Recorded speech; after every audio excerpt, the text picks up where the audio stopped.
let's build a hanging basket together. I filled my hanging basket with some ProMix soil. I like to plant my centers first. I'm going to plant some of my trailers. This is a purple flowering Bacopa. I tuck it into the side. I'm going to alternate the Bacopa with my Variegated Ground Ivy. When I hang this, I have a front side and a back side.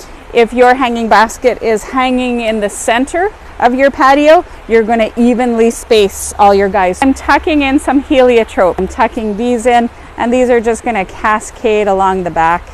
And I'm sticking in my final little Heliotrope. This planter is going to be fragrant, and it's going to be purples, greens, and whites.